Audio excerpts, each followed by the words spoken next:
가장 완전하게 이끄시는 하나님을 믿습니다. 오늘 하루 나의 하나님이 누구신지 기억하며 믿음으로 담대히 살아가는 하루가 되시길 바랍니다. 다 함께 사도신경으로 우리의 신앙을 고백하겠습니다. 전능하사 천지를 만드신 하나님 아버지를 내가 믿사오며 그 외아들 우리 주 예수 그리스도를 믿사오니 이는 성령으로 잉태하사 동정녀 마리아에게 나시고 본디오 빌라도에게 고난을 받으사 십자가에 못 박혀 죽으시고 장사한 지 사흘 만에 죽은 자 가운데서 다시 살아나시며 하늘에 오르사 전능하신 하나님 우편에 앉아 계시다가 저리로서 산 자와 죽은 자를 심판하러 오시리라. 성령을 믿사오며 거룩한 공회와 성도가 서로 교통하는 것과 죄를 사하여 주시는 것과 몸이 다시 사는 것과 영원히 사는 것을 믿사옵나이다. 아멘.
세상 어떤 것도 나의 사랑 끊을 수 없네. 나는 영원히 주님 사랑해요. 아버지 나를 사랑하시니 나의 모든 것 주께 드려요. 아버지 내가 여기 있으니 주님 영광 위하여 써주세요. 아버지 사랑하시니 나의 모든 것 주께 드려요.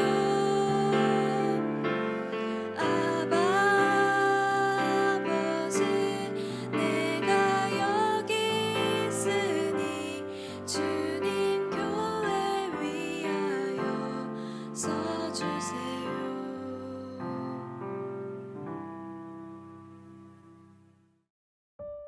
오늘 우리가 함께 나눌 말씀은 예레미야 8장 4절부터 12절입니다. 너는 또 그들에게 말하기를 여호와의 말씀에 사람이 엎드러지면 어찌 일어나지 아니하겠으며 사람이 떠나갔으면 어찌 돌아오지 아니하겠느냐. 이 예루살렘 백성이 항상 나를 떠나 물러감은 어찌미냐. 그들이 거짓을 고집하고 돌아오기를 거절하도다. 내가 귀를 기울여 들은즉 그들이 정직을 말하지 아니하며 그들의 악을 뉘우쳐서 내가 행한 것이 무엇인고 말하는 자가 없고 전쟁터로 향하여 달리는 말같이 각각 그 길로 행하도다. 공중의 학은 그 정한 시기를 알고 산비둘기와 제비와 두루미는 그들이 올 때를 지키거늘 내 백성은 여호와의 규례를 알지 못하도다. 너희가 어찌 우리는 지혜가 있고 우리에게는 여호와의 율법이 있다 말하겠느냐. 참으로 서기관의 거짓의 붓이 거짓되게 하였나니 지혜롭다 하는 자들은 부끄러움을 당하며 두려워 떨다가 잡히리라. 보라, 그들이 여호와의 말을 버렸으니 그들에게 무슨 지혜가 있으랴. 그러므로 내가 그들의 아내를 타인에게 주겠고 그들의 밭을 그 차지할 자들에게 주리니 그들은 가장 작은 자로부터 큰 자까지 다 욕심내며 선지자로부터 제사장까지 다 거짓을 행함이라. 그들이 딸 내 백성의 상처를 가볍게 여기면서 말하기를 평강하다 평강하다 하나 평강이 없도다. 그들이 가증한 일을 행할 때에 부끄러워하였느냐? 아니라 조금도 부끄러워하지 않을 뿐 아니라 얼굴도 붉어지지 아니하였느니라. 그러므로 그들이 엎드러질 자와 함께 엎드러질 것이라. 내가 그들을 벌할 때에 그들이 거꾸러지리라. 여호와의 말씀이니라. 아멘. 반갑습니다. 오늘 예레미야 8장 4절부터 12절까지를 중심으로 확인이라는 주제의 말씀을 함께 나누겠습니다. 하나님께서 유다 백성들을 향해서 이제 계속 말씀을 이어가시는 장면입니다. 사람이 넘어지면 일어나는 것은 당연한 거고 사람이 떠나갔으면 돌아오는 게 당연하다. 근데 너희는 왜 나를 항상 떠나가냐? 너희는 왜 끝까지 거짓을 고집하냐? 왜 돌아오기를 거부하냐? 그게 진리가 아닌 걸 알면 돌아와야지. 너 왜 그렇게 하냐? 이렇게 이제 말씀을 하십니다. 4절인데요. 너는 또 그들에게 말하기를 여호와의 말씀에 사람이 엎드러지면 어찌 일어나지 아니하겠으며 사람이 떠나갔으면 어찌 돌아오지 아니하겠느냐. 이 예루살렘 백성이 항상 나를 떠나 물러감은 어찌함이냐. 그들이 거짓을 고집하고 돌아오기를 거절하도다. 그러면서 6절에서 이렇게 말씀을 하십니다. 내가 귀를 기울여 들은즉 그들이 정직을 말하지 아니하며 그들의 악을 뉘우쳐서 내가 행한 것이 무엇인고 말하는 자가 없고 전장터로 향하여 달리는 말같이 각각 그 길로 행하도다. 그러니까 내가 니네가 하는 말 다 들어봤는데 너희는 솔직한 말을 하지 않더라. 악한 짓을 하고도 잘못을 인정하거나 뉘우치지 않더라. 그리고는 그게 어디로 가는 줄도 모르고 그냥 무작정 직진만 하더라. 이런 말입니다. 그럼에도 그들 속에 어떤 마음이 있습니까? 낙관론을 가지고 있었다. 우리는 멸망하지 않을 거다. 낙관론 말씀을 들었죠. 그 이유에 대해서 우리는 다윗 왕조를 계승하고 있고 그리고 우린 성전을 가지고 있고 특별히 종교개혁을 이뤘다. 그렇기 때문에 우리에게는 율법이 있다. 이게 이제 그들이 가졌던 낙관론의 근거였습니다. 근데 사실상 그들이 그것들 중에 가장 큰 힘을 받은 것은 율법입니다. 우리에게는 율법이 있다. 이거죠. 왜 그런가 하면 요시야가 종교개혁을 하면서 성전 수리를 명령하는데 그때 성전 수리 과정에서 율법이 발견되죠. 그게 이제 그들에게는 큰 자신감이 되었던 것으로 보입니다. 근데 하나님께서는 너희가 가지고 있다고 말하는 그 율법은 거짓된 거다. 이렇게 말씀을 하십니다. 그 이유에 대해서 8절에서 이렇게 말씀하시죠. 너희가 어찌 우리는 지혜가 있고 우리에게는 여호와의 율법이 있다 말하겠느냐. 참으로 서기관의 거짓의 붓이 거짓되게 했다. 이렇게 말을 합니다. 그러니까 그들은 하나님의 율법을 가지고 와가지고 우리가 율법을 가지고 있다고 이야기를 한 거지만 사실 예레미야를 통해 증거된 것도 하나님의 말씀이잖아요. 그러니까 그들 입장에서는 율법, 예레미야 둘 다 하나님의 말씀이라고 하는 건데 자기들이 취하고 싶은 거를 취한 거죠. 근데 하나님은 그걸 인정해 주지 않는 거예요. 그리고는 너희들이 가지고 있는 율법은 거짓된 율법이다 라고 말씀을 하시는 겁니다. 그거를 서기관의 거짓의 붓이 거짓되게 한다 이렇게 말씀을 하신 건데 그거는 너희는 내가 보낸 예레미야의 말을 듣지 않고 거짓 선지자들의 말을 듣는다 이런 의미입니다. 사람이 사는 거는 하나님의 말씀을 통해서입니다. 근데 그들은 하나님의 말씀이냐 아니냐가 아니고 내가 듣고 싶은 말이냐 듣기 싫은 말이냐 이것으로 구분을 했죠. 그리고는 듣기 싫은 말은 거부합니다. 그게 이제 예레미야가 전한 하나님의 말씀이었는데 그거는 듣기 싫어하거든요. 회개하고 돌이키라 이거를 누가 듣기 좋아하겠습니까? 그러다 보니까 그들은 당장 귀에 달콤했던 소리를 늘 듣고 싶어 했다는 겁니다. 그 9절입니다. 지혜롭자 하는 자들은 부끄러움을 당하며 두려워 떨다가 잡히리라. 보라 그들이 여호와의 말을 버렸으니 그들에게 무슨 지혜가 있으랴. 그러니까 스스로 지혜 있다고 말하는 자들 다시 말해서 당장 사람들의 귀에 달콤한 말들을 쏟아내는 사람들은 스스로 잘하고 있다고 생각했을 거예요. 사람들이 막 좋아하니까요. 근데 그들이 외친 그게 바로 평강이라는 겁니다. 지금 시대에도 꽉 차 있는 언어들이죠. 긍정의 힘, 잘 될 거야, 조금만 힘내, 이 또한 지나갈 거야, 너희는 괜찮아, 너희는 평강할 거야, 지금 조금 힘들지만 조금만 더 열심히 해, 하나님 너에게 복 주셔서 그 모든 힘든 상황은 없애주실 거야, 기도 더 열심히 해, 봉사 더 많이 해, 하나님 너에게 복 주실 거야. 그게 11절입니다. 그들이 내 땅 백성의 상처를 가볍게 여기면서 말하기를 평강하다 평강하다 하나 평강이 없도다. 내 딸 시온의 상처를 가볍게 여겼다. 너 괜찮아, 그거 조금만 지나면 괜찮아질 거야, 이렇게 말했다는 거죠. 사람들을 위해서 좋게 말하는 게 왜 나쁜 거겠습니까? 그러나 하나님께서는 그것을 가증한 일이다 라고 말씀하신다는 걸 우리가 기억해야 됩니다. 아주 두려움 속에서 기억해야 되는 거예요. 12절입니다. 그들이 가증한 일을 행할 때 부끄러워하였느냐? 아니라 조금도 부끄러워하지 않을 뿐 아니라 얼굴도 붉어지지 아니하였느니라. 그러므로 그들이 엎드러질 자와 함께 엎드러질 것이라. 내가 그들을 벌할 때 그들이 거꾸러지리라. 여호와의 말씀이니라. 그러니까 사람들이 살아가는 방식이 거짓 위로, 거짓 위안인데 하나님은 그것을 가증하다고 보셨다는 겁니다. 가증하다는 말을 더 정확하게 번역하면 역겹다, 이런 말이거든요. 근데 왜 그렇게 하실까? 그 잠시의 위로가 그들로 하여금 하나님께 돌아오게 해서 영원한 생명을 만들어주는 게 아니고 오히려 그들로 하여금 하나님께 돌아올 필요가 없다고 느끼게 하기 때문입니다. 자주 말씀드리는 것처럼 우리가 그토록 원해서 기도했던 기도 제목들이 이루어지면 우리는 하나님을 다 떠나게 될지도 몰라요. 하나님을 떠날 수 있는 조건들을 만드는 게 우리의 소원이었을지도 모른다는 말이죠. 자, 오늘 이 본문을 통해서 하나님이 우리에게 요구하시는 게 뭔지 우리가 정말 잘 생각해야 됩니다.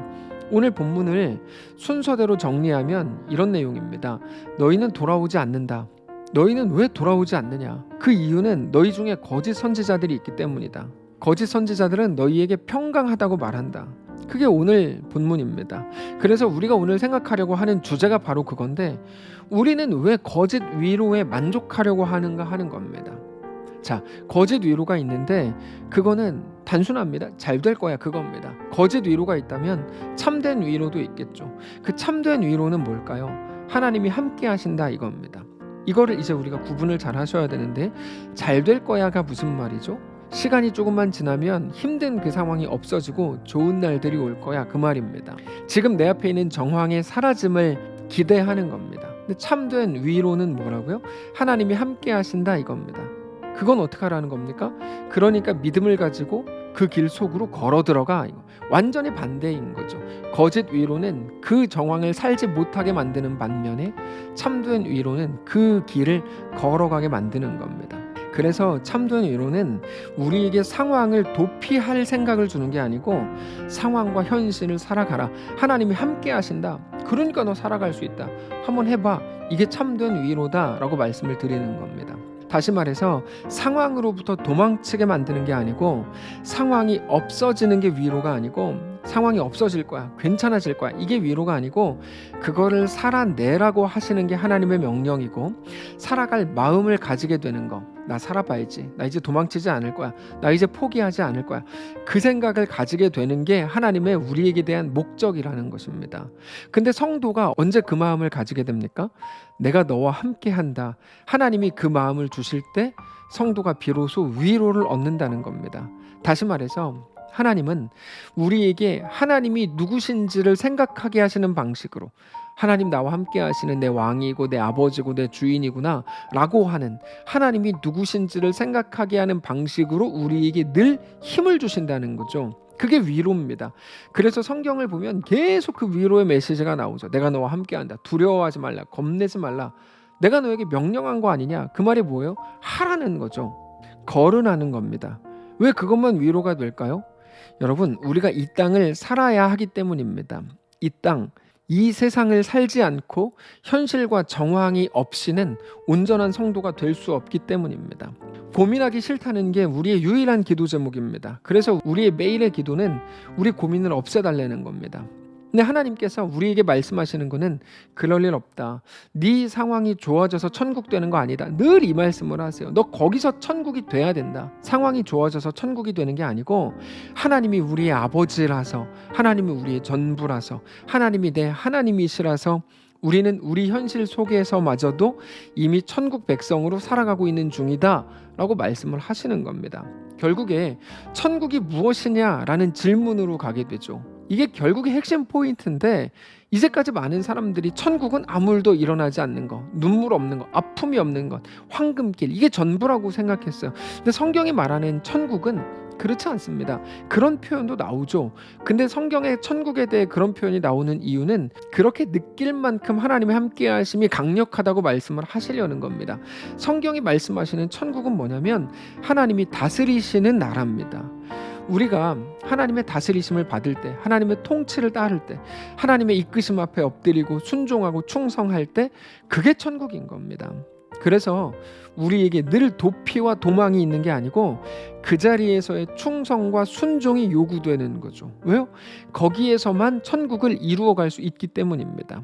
그래서 늘 말씀을 드리지만 세상에서는 너희가 환난을 당하나 담대하라, 내가 세상을 이기었노라. 예수님의 이 말씀이 이 세상을 살아야 하는 우리들에게 언제나 분명한 방향을 제시한다는 것을 기억해야 됩니다. 세상에서는 너희가 환난을 당하나, 예언하신 거죠. 가르쳐 주신 겁니다. 너희 정황이 이럴 거다. 그러니까 환난이 왔을 때 당황하지 마라. 그거는 내가 너에게 준 일이다. 주님, 내가 뭐를 잘못했다고 나한테 왜 이러십니까?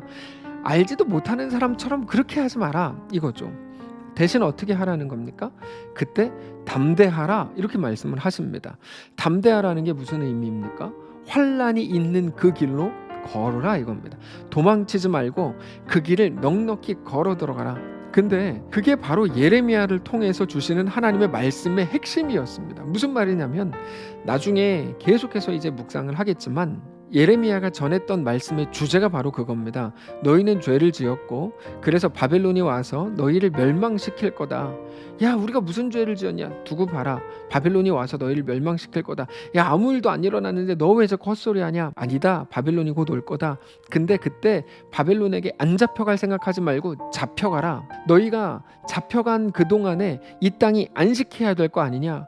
너희는 바벨론에 가서 땅을 치면서 처음부터 후회하고 눈물 흘리고 다시 시작해라. 거기서 성도로 살아가라. 그럴 수 있다. 예레미야의 핵심 주제가 바로 그겁니다. 기도로 회개한다고 하면서 자꾸만 그러므로 당장의 어려움을 없애주십시오, 이렇게 말하지 마라. 바벨론에게서 해방시켜 주십시오. 회개할 테니까 바벨론이 쳐들어오지 못하게 해주십시오. 이런 말 좀 하지 말라는 거죠. 너희에게 주신 모든 상황이 너희의 죄 때문인 게 맞지만 그 징계처럼 보이는 그 삶을 살아가라. 거기에서 하나님의 놀랍게 일으키시는 회복을 맛보게 될 거다. 이게 예레미야입니다. 그래서 예레미야가 어려워요. 왜요? 회개해서 고난을 없애달라는 게 당연한 신앙이라고 생각해왔던 게 우리의 모습이기 때문입니다. 근데 예레미야를 묵상해가는 모든 과정을 통해 우리가 알게 되겠지만 하나님은 그렇게 말씀하시지 않습니다. 바벨론으로 끌려가라, 이렇게 말씀하시죠. 그래서 나중에도 묵상을 하겠지만 실제로 바벨론으로 포로로 끌려간 사람들이 있고 남겨진 사람들이 있거든요. 혹은 애굽으로 도망친 사람들이 있었는데 그 사람들이 이렇게 말합니다. 바벨론 포로로 끌려간 사람들은 나쁜 놈들이고 안 끌려간 사람들은 우리는 그나마 조금 더 괜찮은가 보다. 이렇게 고난이 덜한 거 보니까 하나님이 우리를 그래도 사랑하시나 보다, 이렇게 생각하는데 완전히 반대입니다. 끌려간 사람들이 훌륭한 사람들이고요, 안 끌려간 사람들이 아주 못된 사람들이었다는 게 나중에 드러나죠. 무슨 말입니까? 세상에서는 너희가 환난을 당하나 담대하라, 그 말입니다. 그래서 예레미야는 지금 우리가 가진 상식과 어쩌면 정반대의 메시지를 선포하고 있는 겁니다. 그래서 이 예레미야를 깊이 묵상하지 않으면 제대로 알기가 어렵습니다. 이제 우리가 예레미야 8장을 나누고 있으니까 잘 따라오시고, 이제 막 듣기 시작한 분들은 혹은 앞부분을 몇 개 이제 띄엄띄엄 들으신 분들은 처음부터 돌아가서 처음부터 다 잘 듣고 오십시오. 정주행 하십시오. 그래야 우리가 잘 이해할 수 있습니다. 아무튼 오늘 본문은 하나님의 말씀을 통해서 우리에게 요구된 방향, 우리 삶의 정황, 우리의 마땅한 현실, 그 속에서 살아가야 될 삶의 방식, 추구해야 될 목표, 이런 것들을 매일같이 확인하고 점검하라고 말씀을 하시는 겁니다.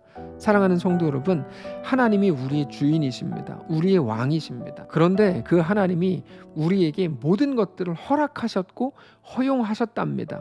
그러므로 현실을 부정하지 마시고 내가 회개해가지고 현실을 바꿔버려야지, 이게 아니고 고민할 수밖에 없고 한숨 쉴 수밖에 없는 우리의 현실 속에서, 그러나 하나님이 나의 하나님인 것으로 인하여 오늘 안심하실 수 있기를 바랍니다. 한 성도와 대화를 하는데 지금 자기 삶에 있는 많은 고민과 답답함 때문에 막 어려움을 토로했어요. 내가 이렇게까지 하는데 우리 가족은 나를 그렇게 생각하지 않고 나에게 이렇게 해가지고 내가 또 그들을 설득하기 위해서 또 이렇게 해야 되고 내가 또 아쉬운 또 이런 말을 해야 되고, 그게 너무 답답합니다. 이렇게 말씀을 드렸습니다. 그 답답함을 없앨 생각하지 마시고 그 고민과 한숨 속에 살아가십시오. 하나님이 당신에게 주신 것이기 때문에 당신은 그 삶을 살아야 합니다. 그분이 그 말을 알아들었습니다.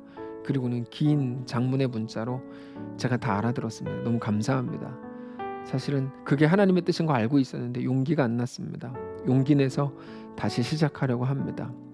정확히 오늘 본문에 하나님이 우리에게 주시려는 참된 위로가 그에게 전달된 거죠. 사랑하는 성도 여러분, 우리의 매일이 그와 같기를 원합니다.